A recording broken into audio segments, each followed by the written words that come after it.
napag-usapan natin ang patungkol sa pagsabi ni Hinata na hindi sila pwedeng tumakas papuntang Roberius. Pero bago natin simulan itong video na ito, ay i-roll muna natin ang intro. Hello everyone and welcome to my channel, ang inyong source ng Tagalog na Tansura Contents. Sa channel na ito ay pinag-uusapan natin ang mga nangyayari sa may Tansura universe. So without further ado, let's get into the video.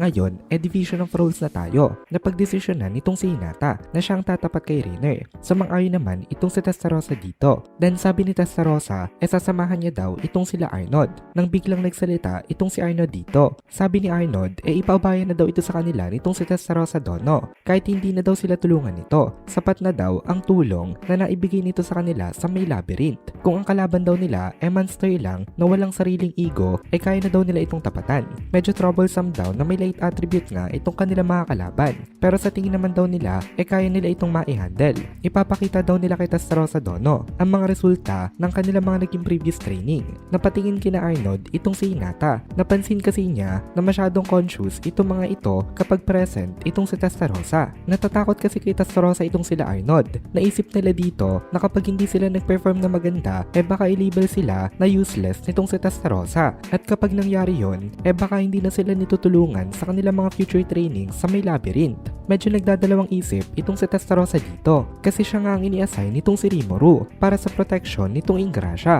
Ang World Conference ay responsibility niya pero nagawang mang-invade ng kanilang mga kalaban. On top of that, nagawa rin itong mga ito na masira ang capital ng Ingrasha kaya deep inside ay galit na galit itong si Testarossa. Pero ngumiti siya kina Arnold at sinabi niya sa mga ito na pagbibigyan niya daw sila pero magpapadala rin daw siya ng mga subordinates niya para i-incorporate sa kanilang unit. Ang balak ngayon nitong si Testarossa ipaubaya kina Arnold ang mga Magins at siya mismo pupunta rin sa may battlefield kasama sila Hinata para i-confront ang mastermind mismo nung nangyaring atake. Ngayon okay na itong mga roles nila kaya nagsalita itong si Hinata na umaksyon na daw sila. Bigyan daw nila ng death penalty yung mga umaktong foolishly in time of this emergency. Balak ni Hinata ngayon na tapusin itong si Reiner at i-capture itong si Prince Elric para paaminin ito sa kanyang mga ginawang kasalanan. That way, malilinis niya ang kanyang sariling pangalan. Pero kahit hindi nalinisin nitong si Hinata ang sariling pangalan niya. Kasi ayon kay Testarossa, kung sino daw ang manalo, siya naman na magdi-decide kung ano ba talaga ang tunay na nangyari. Kung anong sabihin ng victor, yun ang masusulat sa may history. And that is the reality. Si Testarossa isang demon na walang pakialam when it comes to ethics. As long as siyang panalo, kaya niyang gawin ang kahit na ano. Yun ang philosophy nitong si Testarossa. Kaya ngayon, sumugod na itong sila Hinata. Pinuntahan nila ang mga kalaban. Kahit na alam naman nila na may trap na nakahanda para sa kanila dito. Noong nakarating na sila Hinata sa Capitol, nakita nila na napakalala ng situation. Ang daming mga nag-collapse na building at merong malaking sunog.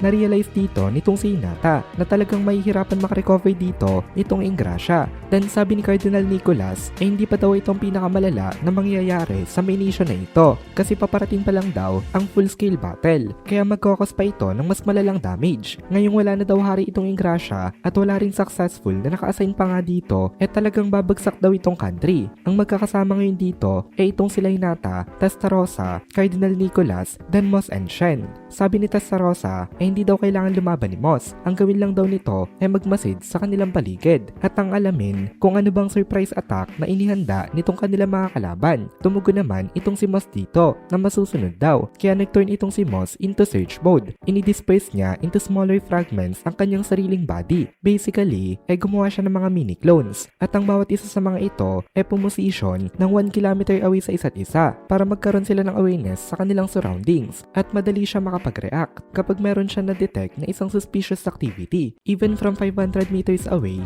kaya niya ma-detect ang surprise attack ng kanilang mga enemies. Pero meron itong isang malaking disadvantage para naman kay Moss kasi nga ini-disperse niya ang kanyang sarili. So ibig sabihin nun, siyang unang makikita ng kanilang mga kalaban. So isipin natin, paano na lang kung merong enemy itong mga kalaban na kayang dumispatch siya totally kay Moss kahit na clone niya lang ang makaharap nga nito. Siya ang unang may dispatch siya kapag nagkataon. Pero alam naman ni Moss na walang pakialam itong si Testarossa sa kanya kaya hindi na siya nag-complain patungkol nga dito. Para kay Testarossa isa lang siyang tauhan o kagamitan na dapat iserve ang kanyang purpose kahit na magtamo pa siya ng damage. Ganon ka-harsh itong si Testarossa. Pero balik tayo sa story. Naisip dito nitong si Testarossa na inarrow down daw muna nila nila kung ano ba ang target nitong kanilang mga kalaban. Kaya nagsalita itong si Hinata na ito daw ang pwedeng goal nitong mga ito. Ang una ang i-divide ang West. Ang ikalawa directly na targetin itong si Demon Lord Rimuru. Pero currently daw sa situation nila ngayon ang targetin ng bagong emperor na si Masayuki ang pinakamalapit na option.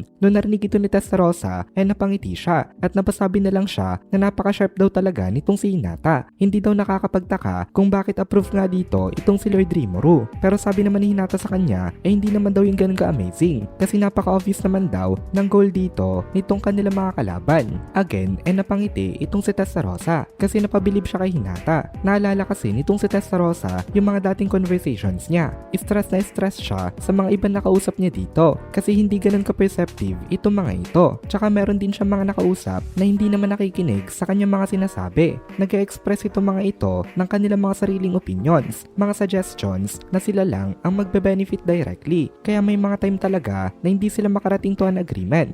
During those times, sinisigurado nitong si Testarossa na turuan ng leksyon itong mga ganitong klase ng tao. Pero iba daw itong si Hinata. Hindi tumagal ang conversation at nagkasundo agad sila. Kaya napaisip itong si Testarossa dito na gusto niya daw na maging subordinate itong babae na ito. Pero ang problema alam niya daw na hindi i-approve itong si Lord Rimuru kasi special naman talaga itong si Hinata para nga sa kanyang Lord. The fact pa lang na inalaw ni Rimuru na tawagin siya sa first name nito isa ng clear indication na itong si Hinata mahalaga nga sa kanya. Moreover, kapag kasama daw si Hinata normal daw kung umakto itong si Lord Rimuru at mukhang nag-e-enjoy daw palagi ito. Kaya medyo nangihinayang itong si Testarossa na hindi nga ito pwedeng maging under sa kanya. Pero natutuwa naman siya at the same time na ang babae daw na inire-recognize nga nitong si Lord Rimuru isang matino at isang amazing na babae. Kaya hindi ito magiging dahilan ng kanyang sariling downfall. Marami na kasing cases wherein ng isang hari nagkagusto sa isang babae. Pero dahil doon bumagsak ang kanilang kingdom dahil binibigyan ng hari ng priority ang mga wishes ng babaeng yun sa kanya. Kahit na ang ibig sabihin pa nun mapapahamak nga sila